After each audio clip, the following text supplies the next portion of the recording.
Hey turn-based lovers, Leaf here, back with you again to showcase this absolutely amazing game called StarVaders, which is a game made by a relatively small indie studio consisting of 3 main developers. StarVaders is first and foremost a roguelike deck builder where you pilot a mech to fight against a group of alien invaders through tactical grid-based combat. The game combines the spatial intuitiveness of grid-based tactics with the deep synergies and theory crafting of a deck building game. You can think of it like a brilliant fusion of Slay the Spire and Into the Breach, and because of the nature of this genre of games, you will find an endless amount of replayability within this relatively small package. Full runs, meaning runs where you actually beat the final boss, usually take around 20 to 30 minutes, and there are 3 mechs, a total of 10 pilots offering dozens of unique playstyles, and 3 difficulty modes with additional challenge settings for an endless amount of replayability. As of recording, I have personally clocked in over 20 hours of playtime, unlocking all of the available mechs and pilots in the process, but I'm only about halfway through the achievements. I'd also like to note that this is one of those games that will just absolutely obliterate your sense of time when playing it, which, if you ask me, is a pretty good indicator for spotting amazing games. But before we get right into the details, first I'd like to thank Pengonauts and Joystick Ventures for giving us the opportunity to showcase this awesome game to you guys and for sponsoring this video. For a game that takes less than a gigabyte of space, StarVaders is absolutely jam-packed with content that offers dozens of hours of playtime. So first, I'll be giving you a quick rundown of what to expect. First and foremost, StarVaders offers 3 main mechs for you to play around with: the Gunner, the Stinger, and the Keeper. The Gunner offers a straight-to-the-point playstyle using guns, bombs, and lasers to blast enemies with an arsenal of heavy ordnance. The Stinger zips around the battlefield, laying waste to enemy ranks through devastating melee combos and disruptive movement abilities. And the Keeper summons minions to fight back against the alien swarm while casting destructive and supportive spells to take the advantage on the battlefield. Each mech also has a cast of different pilots to choose from, each offering their own unique spin that modifies your playstyle. As for what exactly each of them do, I urge you to discover that for yourself if ever you decide to pick the game up. And being a roguelike deck builder, the game offers over 400 unlockable cards, artifacts, and upgrades. There's also 3 increasing difficulties that'll give you more challenging runs as you progress through the game and become more familiar with each of the mech's intricate mechanics. If the hardest difficulty isn't enough, there's also additional modifiers to further increase the challenge. As for the levels or stages, there are 3 stages that will be the same in every run. The first stage features a high-tech theme with robotic enemies.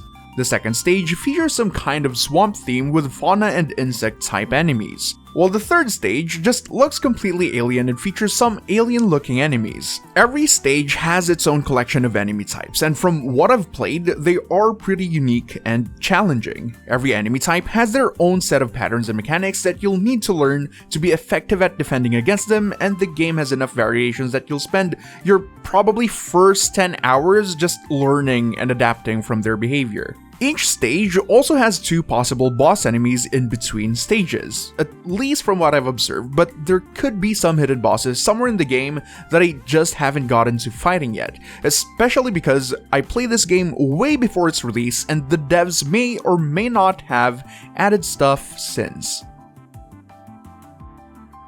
Earlier I mentioned that StarVaders is kind of like a mix of these 2 games, Slay the Spire and Into the Breach. Slay the Spire being a deck building roguelike that pretty much skyrocketed this trend in the genre, and Into the Breach a grid-based mech vs aliens tactics roguelike. StarVaders combines Slay the Spire's addictive deck building mechanics with Into the Breach's tactical grid-based combat to create a unique and incredibly addicting gameplay. Even someone such as myself who's played similar kinds of games still face a bit of a learning curve when I was just starting out. The goal for each run in StarVaders is to prevent the alien invaders from going into the bottom 3 rows of your field. Doing so will have them start channeling Doom, which is essentially your health bar for this game, and failing to destroy them or disrupt them during the time will add to your Doom counter. Filling up the Doom counter will lead to the abrupt end of your current run. In tactics games, moving and attacking are usually split actions, each having their own separate points for you to use.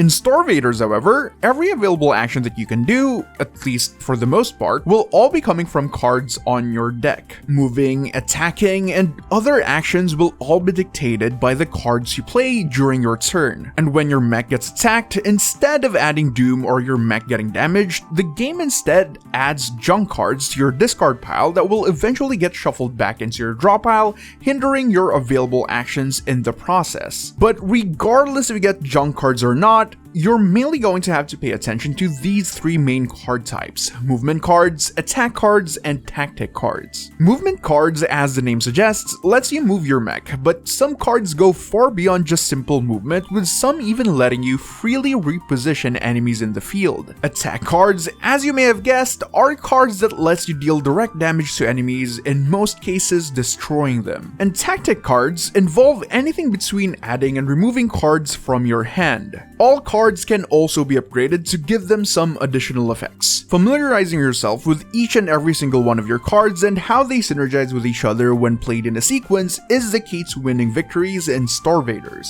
Don't be discouraged if your early runs feel weak or lacking, because once you get the hang of it, you'll eventually be doing things like this.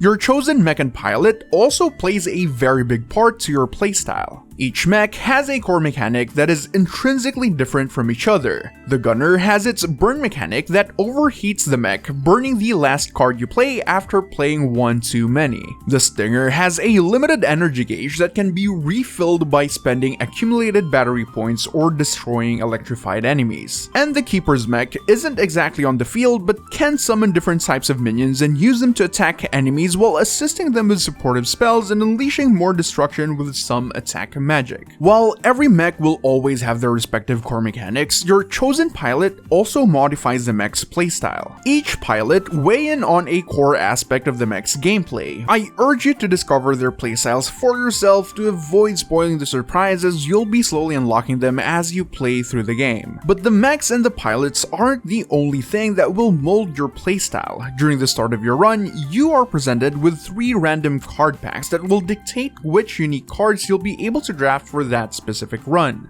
These card packs have very specific themes that draw upon certain aspects of the game's mechanics. At the end of every stage is a boss fight. In each stage, you'll be fighting one of 2 possible bosses. Each boss has its own gimmick that you need to play around with in order to defeat them. While some look pretty simple and straight to the point, others will definitely leave you scratching your head, at least during the first few times you encounter them. But don't worry, messing up is undeniably a huge part of roguelikes, and adapting from those mistakes is where you can actually learn the different synergies and start being effective. The game also has this thing it calls chrono tokens, which lets you rewind a turn and shuffle your deck when used in combat, or refresh your choices when used outside of it, which is incredibly useful when you're in a pinch, or when you're looking for a specific card or artifact when receiving rewards, or when you're browsing Min's workshop. But despite having pretty much an undo button, the chrono tokens aren't just a means to be forgiving for learning players, but is also a pretty important mechanic once you reach the higher difficulties. At a certain point, you'll eventually reach the state where battles are second nature and theory crafting is where it's at, but you can still keep challenging yourself with challenge modifiers that further increase the difficulty for you to take on. StarVaders is a unique, highly intuitive game that mixes the addictiveness and intricacies of deck building with the deep and complex strategies of grid-based combat. It masterfully creates an incredible sense of progression, with the experience starting off as feeling basic and scuffed, like I'm not entirely sure what to do in this game, and quickly evolves into an intricate dance of theories, combos, and tactics that facilitates a satisfying orchestra of playful destruction. StarVaders isn't yet another card-based roguelike. Rather, StarVaders is proof that the genre still has a lot of room to evolve even in the game's current form, despite being the studio's baby steps into the realm of roguelikes. This game definitely has something unique and fun to offer, and I'm already looking forward to what's in store for its studio in the future. Hopefully more roguelikes, hopefully more turn-based games, but only time will tell. StarVaders is only available on Steam, but the game has full controller support and is well optimized for Steam Deck, so Steam Deck users will be able to play StarVaders flawlessly on the go. Make sure to check the game out on Steam, add it to your wishlist if you haven't already, and if you end up picking the game up, remember to let us know your thoughts about the game down in the comments. If you like what you saw, consider leaving a like, subscribe if you're new around here, and be sure to follow Turn-Based Lovers for everything turn-based. This has been Leaf, and I'll see you guys on the next one.